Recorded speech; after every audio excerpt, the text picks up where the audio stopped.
Okay, next is inflation. Okay, jadi video yang part tu last tu kan yang birth control. Okay, so government, sambung sikit sebab tadi dah habis limit video tu. So government control dari segi birth control sebab lagi ramai population, lagi lama rasanya akan lagi ramai labour force akan datang. Okay, rasanya lagi ramai lah tenaga kerja ataupun bakal pekerja. Tapi dalam masa yang sama, kerajaan juga takut, aku takutlah maksudnya perlu sediakan banyak peluang pekerjaan lah untuk rakyat dia. So apa dia buat, dia control dari segi birth control tu lah. Okay, satu family ada satu anak sahaja. Contohnya Singapura, sebenarnya lah Singapura. Okay, dan juga China. Okay. Okay, next is inflation. Okay, what is meant by inflation? It is a continuous increase in the general price level of goods and services in the economy. Okay, kenaikan tingkat harga barang umum secara berterusan. Okay. So there are two types of inflation ataupun two causes inflation. There are demand pull and cost push inflation. Okay, demand pull inflation occurs because of an increase in aggregate demand in full employment condition. Okay, occurs because of an increase in aggregate demand in full employment condition. Apa dia full employment condition ni? Okay, full employment condition, when all the resources in economics are fully utilised. Okay, bila semua resources yang ada dalam ekonomi dah digunakan sepenuhnya. So producers have to compete among themselves to get the limited resources. Competition will increase cost of production. So contohnya semua pekerja dah bekerja, tapi ada lagi permintaan. Okay, so maybe producer perlu offer upah yang lagi tinggi untuk bekerja dengan dia lah. Okay, so itu meningkatkan cost. Okay, so increasing in aggregate demand, will lead to an increase in cost of production and eventually increase in general price level. So bila berlaku di peningkatan dalam aggregate demand, okay, apa di AD ni? Yang CIGSM.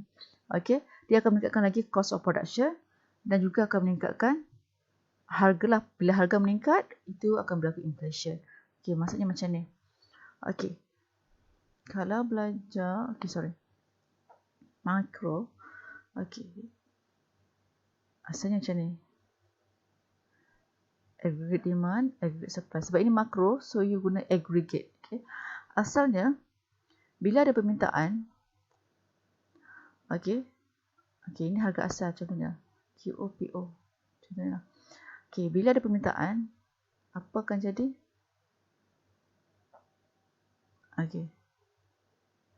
Akan berlaku pertambahan pada output dan akan berlaku dengan harga. Tapi sekarang, bila berlakunya kenaikan permintaan, tapi dalam keadaan full employment condition, maksudnya semua resources dah habis dah, tak ada supply dah. So AS dia macam ni. So tak ada lagi macam tu. Hilang pula semua. Okay. So dia macam ni je.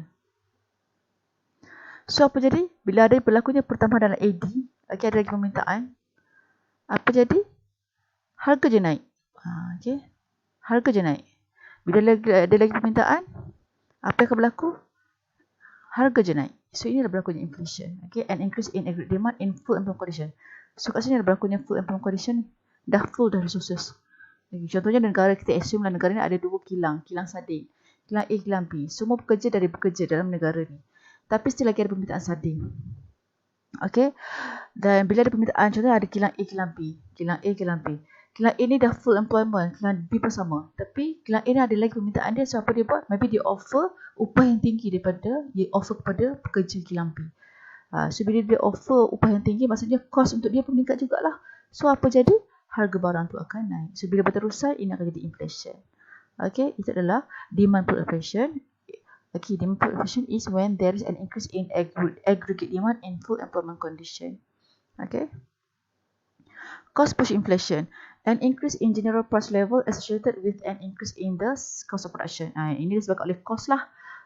Cost tu sendiri bertambah menyebabkan harga barang bertambah. Okay, result in the seller's activities.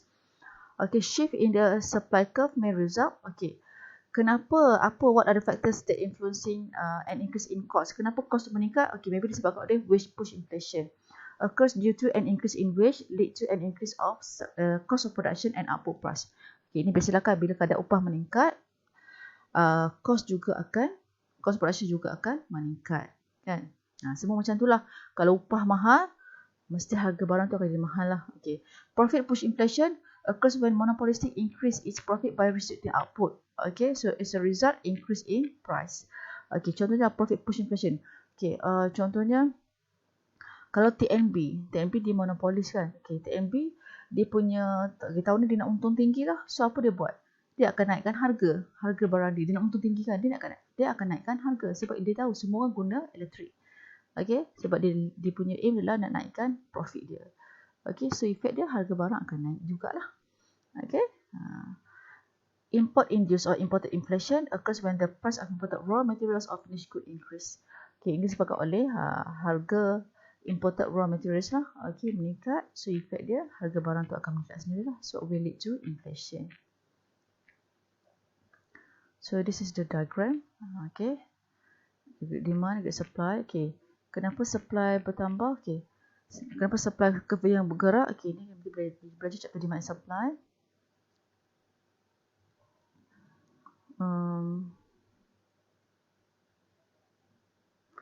Kan sebab nanti baca chapter 2, cost of production ni sebenarnya adalah determinants of supply. Okay, determinants of supply. Sebab itu supply yang gerak. Okay, this is the original. Okay, ini harga asal. So bila cost meningkat, cost of production meningkat. Okay, as a seller, kalau you as a seller cost meningkat, you akan supply sikit, betul tak? So supply of good will decrease and supply curve shift to the left. So supply curve shift to the left. So as a result, this is the result. It shows price increase, quantity will decrease. Kan? Okay. So harga je meningkat. Quantity makin berkurang. Okay. So this is types of inflation. Demand pull and cost push inflation. So this is the measures of inflation. How to calculate inflation. Inflation rate. So nak kira inflation rate, kita akan guna CPI, Consumer Price Index. So kita akan compare lah. Kita akan compare CPI current year minus CPI previous year over CPI previous year times 100%. Okay, so kita tengoklah berlaku inflation ke tak. Kalau more than 100%, okay, kalau more than 100%, okay, maksudnya berlaku inflation. Okay. So nak kira inflation rate, kita guna CPI, Consumer Price Index. So effects of inflation, those who are worse off. Siapa yang rugi during inflation? Fixed nominal income receiver, example yang terima monthly income, pension or lease payment. The pensioner who receive a fixed amount of nominal income will find that during inflation the purchasing power of the income had been cut. Also, the landlords who receive lease payment of fixed dollar amount will be hurt by inflation as they receive dollars of declining value. Okay, contohnya lah pensioners ataupun yang setiap bulan gaji tetap dia 3,000 je sebulan, tapi harga barang makin meningkat. So rugilah dia. Okay, dia yang rugilah. Okay, maksudnya purchasing power dia makin berkurang. Okay, cuba kita tengok dulu. Kalau 3,000 sekarang dengan 3,000 20 tahun lepas. Kalau 20 tahun lepas, kalau gaji dah 3,000, memang orang kaya lah. Kan? Memang orang kaya. Sekarang gaji 3,000, orang kaya tak? Tak. Kalau duduk KL, negeri maju tu, JB ke 3,000 tu, dikira sebagai miskin bandar. Okay, sebab sekarang dia punya cost of living sangat tinggi, especially kawasan bandar. Okay, sebab tu beza dia. Maksudnya value 3,000 tu tak sama dengan value 3,000 yang dulu. Okay, purchasing power pun makin berkurang. Okay, sama juga dengan landlords. Okay, who receive lease payment of fixed dollar. Okay, maksudnya dia terima payment ni, nilai dia dah tak sama dengan nilai sebelum ni lah. Okay, nilai dia makin kurang. Savers juga rugi. Inflation also hurt saver if the rate of inflation exceeds the rate of interest. Kalau you ni suka simpan duit, suka menabung, tapi inflation rate lagi tinggi daripada interest rate. So, rugi sebenarnya kalau kita menyimpan pada saat during inflation lah. Creditors. During inflation, the value of each dollar is repaid less than what you lend. Creditors ni yang bagi pinjam lah. Kalau yang bagi peminjam ni, yang bagi pinjam ke orang lah. So dia rugi. Sebab apa dia rugi? Sebab orang bayar dia balik dengan nilai yang rendah sebenarnya. Okay. Mungkin dulu orang punya dia 1,000. Baru ni 2020 baru orang bayar 1,000. Agak sama tak nilai 1,000 dulu 10 tahun lepas dengan sekarang? Tak sama. Nilai dia lagi rendah 1,000 sekarang. Okay. Next is those who are benefited from inflation. Siapa yang untung? Holder of fixed asset.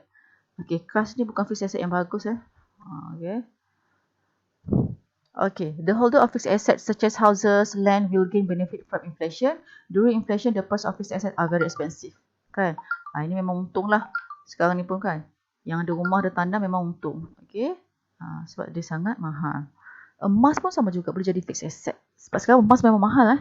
Emas sekarang dah 200 lebih per gram. Saya rasa tahun lepas, 2 tahun lepas baru 105 lebih. 16 macam tu. Kurang 160. Sekarang dah 230, 240 macam tu lah. Sekarang dah jadi mahal. So, kalau yang ada fixed asset macam ni, kalau jual, memang menguntungkan lah. Okay. Debtors. Inflation benefit debtor at the expense of creditors. As price increases, the amount repaid by the debtor is less than what he or she borrow. Macam kes tadi, creditors yang rugi kan. Yang ni debtors yang untung, yang bayar balik terlalu untung sebab dia bayar nilai 1,000 tadi tu, sebenarnya nilai dia tak sama dengan 1,000 yang dipinjam dulu. So, dia untung. And government. During inflation, government impose higher taxes. So, the government revenue increase. Sebab government ni masih inflation, dia nak overcome inflation. So, macam dia nak control inflation, dia akan naikkan tax. Bila naikkan tax, siapa yang dapat hasil tu? Government yang dapat. Okay, government yang dapat. Okay, so government untung during inflation. Dan sebab nanti kita akan tengok kenapa government untung. Okay, sebab government akan impose higher taxes. Okay. So, yang ni boleh baca lah. Effects of inflation. Okay, pada ekonomi lah. Okay, so how to overcome ni, kita sambung next video. Okay, sebab dah 11 minit video saya ni. Sebab video saya ni limit dia 19 minit je. So, see you next video.